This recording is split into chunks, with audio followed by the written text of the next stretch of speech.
और इधर कुछ यात्री परदेसी आए गंगा नहाने के हिसाब से कि चलो अमावस्या तिथि है, गंगा जी नहाए। उन जमानों में कोई रोड वगैरह वैसे तो थे नहीं, तो वो घोड़े पर बैठकर आए। वहीं उन्होंने घोड़ा रोका, थोड़ी देर विश्राम किया और गंगा स्नान करके आए थे। वहीं अपना भोजन का जो डलिया थी ना, उसको बट की एक जटा में बांध दिया और गंगा जी नहा के वहां आए। भोजन के लिए बैठ नहीं चाहते थे, तब तक हल्ला मचाया, चोर आए, चोर आए, डकैत आए, डकैत आए। तो कौन महाराज, चोर डकैतों के बीच में कहां से कोई रुकेगा। तुरंत वो अपने घोड़े पर बैठे और भाग चले, वहां से चले गए। अब वहां ये भोजन की डलिया कौन उठावे। तो उपद्रव होता है जब, तो अनुभव की चीज है कि फिर सब चीज छूट जाती, जान बची तो लाखों पाए। सब भाग गए महाराज। तो वो जो जिनका भोजन छूटा था ना, वो छोड़ के चले गए और चोर डकैत आ गए। उन्होंने देखा संध्या का समय हो गया था, यही समय होगा शायद, 6:45 बज रहे होंगे।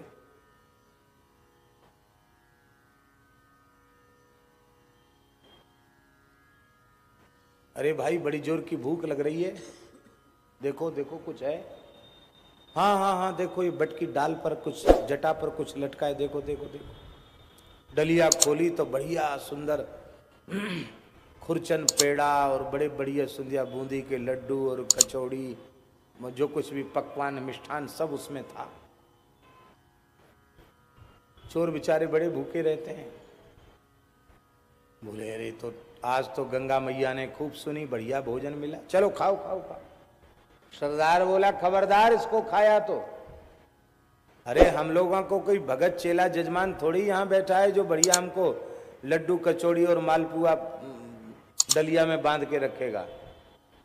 जरूर किसी ने षड्यंत्र किया होगा, हमको मारना चाहता, हो सकता है इसमें जहर मिला हो।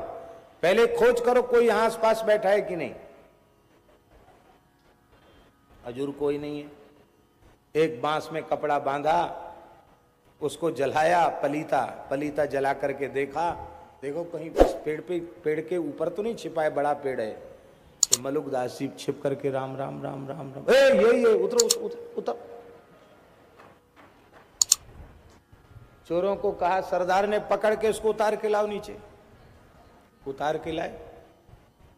अब पकड़ में आया, ये सब हमको मारने के लिए रखा था, खा इसको। मलुकदास जी सोचे कि दिन भर तो कुछ खाए नहीं है, और ठाकुर जी खिलाएंगे तब खाएंगे, अपने हाथ से खाएंगे तो नियम हमारा भंग हो जाएगा। तो राम राम भीतर से कर रहे थे, उन्होंने इशारा कर दिया कि नहीं खाएंगे। अब उन चोरों का विश्वास और पक्का हो गया कि इतनी बढ़िया मिठाई ये क्यों नहीं खा रहा है, इसका मतलब निश्चित इसमें जहर है। बोले इसके हाथ पैर बांधो। हाथ पैर पकड़ लिए, मुंह दबाकर मुंह खोल दिया और वो सरदार ठूस ठूस के खिलाने लग गया। खा खा खा, क्यों नहीं खाता है।